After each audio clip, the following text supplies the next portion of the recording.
ধান কেনার ক্ষেত্রে দুর্নীতি, চাষিদের সঙ্গে দুর্ব্যবহারের অভিযোগ তুলে রানীবাঁধ কিষাণ মান্ডিতে অবস্থান ও বিক্ষোভ কর্মসূচি বাম সমর্থিত সারা ভারত কৃষক সভার।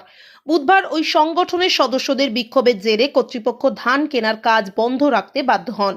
এদিন এই বিক্ষোভ কর্মসূচির নেতৃত্বে ছিলেন সিপিআইএম রানীবাঁধ এরিয়ার কমিটির সম্পাদক লক্ষ্মীকান্ত, কৃষক নেতা মধুসূদন মাহাতো সহ অন্যান্যরা।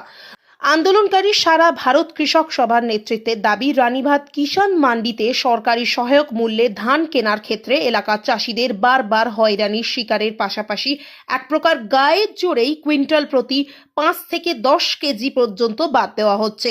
এমনকি অনেকে ধান নেওয়া হবে না বলেও হুমকি দেওয়া হচ্ছে। বিষয়টি ইতিমধ্যেই স্থানীয় বিডিও এবং খাদ্য দপ্তরের আধিকারিককে জানানো হয়েছে। অবিলম্বে সমস্যার সমাধান ও দাবি পূরণ না হলে লাগাতার অবস্থান কর্মসূচির পাশাপাশি পথ অবরোধ করা হবে বলে জানান তারা। সারা ভারত কৃষক সভার এই দাবিকে সমর্থন জানিয়েছে ওই এলাকার চাষিরাও। ধান দেখে বাদ দেবো বলছে 3 কিলো করে। কি করবে, কি ভাগ করবেন ভাবছেন? ভাবছেন আর গাড়ি চলে গেছে, আর নিয়ে যেতে পারছি না, তো দিতেই হবে। কত এনেছিলেন ধান? 30 কুইন্টাল। কুইন্টালে 3 কিলো করে বাদ? হ্যাঁ। কি ভালো ধান? হ্যাঁ, ভালো ধান।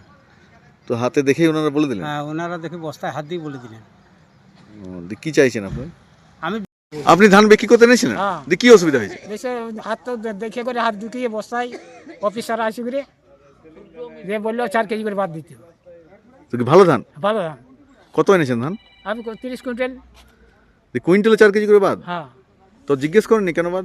কেন বাদ বলছে, তোমারটা ইয়ে আছে, লালচা আছে। আর কাগজ আছে আপনার 30 কুইন্টাল? হ্যাঁ। কবে এনেছেন ধানটা?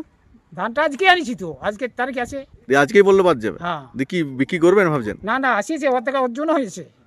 তারপরে বলছে ওজনের পরে? না তার আগেই বলেছে এই 4 কেজি বাদ দিয়ে ওজন করে দিবে তোমার।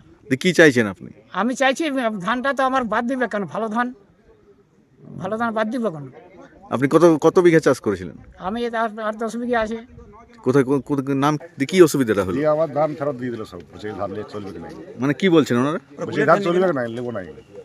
মানে কি অসুবিধা, কেন নেবো না বলছে? ওই যে বলছে না, এই ধান সরু ধান, মোটা ধান নাই, এইসব বলে ফেরত দিয়ে দিল।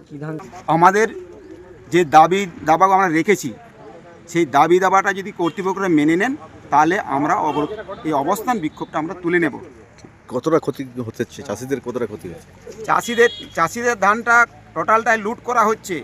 এমন পদ্ধতিতে বিভিন্ন অছিলায় ধান কাটা হচ্ছে, নাক দিয়ে শুঙা হচ্ছে, বলছে না এটা ঘুমে গেছে, এটা 7 কিলো বাদ যাবে, এটা আপনার একটু ময়লা আছে, এটা 8 কিলো বাদ যাবে।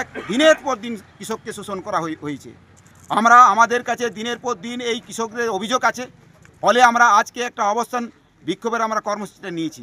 কাজ বন্ধ করে দিয়েছেন? হ্যাঁ, আপাতত এখানে যা সমস্যা কাজ চলছিল, কাজ বন্ধ হয়ে গেছে এবং আমরা বন্ধ করে দিয়েছি। এই সমস্যার সমাধান হয়ে গেলে আবার পুনরায় কাজ চালু হবে। ধান কেনা হচ্ছে একদম 5 থেকে 7 কিলো 10 কিলো পর্যন্ত একটা সময় বাদ দেওয়া হচ্ছিল। আমরা তার প্রতিবাদে বিডিও সাহেব এবং ফুড সাপ্লাই ইন্সপেক্টরের কাছে ব্লকে গিয়ে বলেছিলাম যে এইটা কী হচ্ছে, এবং ধান চাষি যারা আসছে, ধান নিয়ে আসছে, তাদের সাথে দুর্ব্যবহার করা হচ্ছে। বলা হচ্ছে বাদ দিতে হবে, নইলে তোমাদের যা করার আছে তোমরা করে নাও, এই সমস্ত কথাবার্তা বলা হচ্ছে। কোনো চাষি এখানে দাঁড়িয়ে আছে, এই যে একজন চাষি দাঁড়িয়ে আছে, তার ধান একদম ফেরত পাঠিয়ে দেওয়া হয়েছে। আমরা এর প্রতিবাদে বিডিও এবং ফুড সাপ্লাই ইন্সপেক্টরকে আমরা ওখানে বলেছিলাম যে ইমিডিয়েট আপনি ব্যবস্থা করুন, যদি ব্যবস্থা করেন ভালো, তা নাহলে আমরা গিয়ে অবরোধ করব, অফিস অবরোধ করব, আর তারপরেও যদি না আপনাদের কানে যদি না জল ঢুকে, তাহলে আমরা এই রাস্তা অবরোধ করব।